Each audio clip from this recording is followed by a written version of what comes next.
ইসরায়েলকে প্রতিরোধের ডাক দিল লেবানন। যেকোনো ইসরায়েলি আগ্রাসন প্রতিহতে দেশটির সেনাবাহিনীকে কড়া নির্দেশ দিয়েছেন লেবাননের প্রেসিডেন্ট জোসেফ আউন। গত বছরের নভেম্বরে যুদ্ধবিরতি চুক্তির পর প্রথমবারের মতো ইসরায়েলের বিরুদ্ধে সামরিক প্রতিরোধের ঘোষণা দিল বৈরুত। এই সিদ্ধান্তকে স্বাগত জানিয়ে সেনাবাহিনীর সক্ষমতা বৃদ্ধিতে সহায়তার প্রতিশ্রুতি দিয়েছে লেবাননের প্রতিরোধ গোষ্ঠী হিজবুল্লাহ। যুদ্ধবিরতি চুক্তি হওয়ার পর থেকে তা বারবার লঙ্ঘন করে আসছিল ইসরায়েলি বাহিনী। লেবানিজ ভূখণ্ড থেকে সেনাদের না সরিয়ে উল্টো চালানো হচ্ছিল হত্যাযজ্ঞ। ফলে ধৈর্যের বাঁধ ভেঙে গেছে লেবাননের। তাই এবার সরাসরি প্রতিরোধের ডাক এলো লেবানন থেকে। লেবাননের প্রেসিডেন্ট জোসেফ আউন বৃহস্পতিবার দেশটির সেনাবাহিনীর কমান্ডারকে মুক্ত ভূমির বিরুদ্ধে যেকোনো ইসরায়েলি আগ্রাসন মোকাবেলায় দৃঢ়ভাবে দাঁড়ানোর আহ্বান জানান। আউন জোর দিয়ে বলেন, যুদ্ধবিরতি পর্যবেক্ষণ কমিটিকে ইসরায়েলের ওপর আরও চাপ প্রয়োগ করতে হবে, যাতে লেবাননের সার্বভৌমত্ব লঙ্ঘন বন্ধ করার প্রতিশ্রুতি মেনে চলে।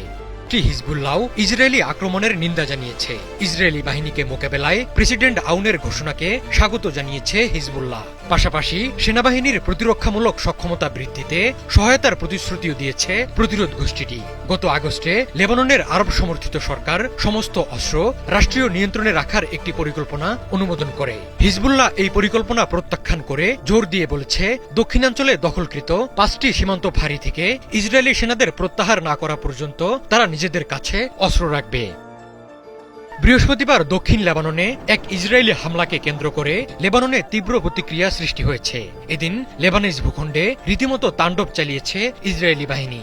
ড্রোন ও সাজোয়া যান সহ ইসরায়েলি বাহিনী সীমান্তবর্তী শহর ব্লিদায় প্রবেশ করে নজিরবিহীন অভিযান চালায়। ইসরায়েলি হামলায় স্থানীয় এক পৌরসভার ভবন ধসে যায়। সেখানে ঘুমিয়ে থাকা পৌরকর্মী ইব্রাহিম সালামেহকে গুলি করে হত্যা করে ইসরায়েলি সেনারা। এ ঘটনাকে লেবাননের সরকারি প্রতিষ্ঠান এবং জাতীয় সার্বভৌমত্বের স্পষ্ট লঙ্ঘন বলে অভিহিত করেছেন দেশটির প্রধানমন্ত্রী নাওয়াফ সালাম।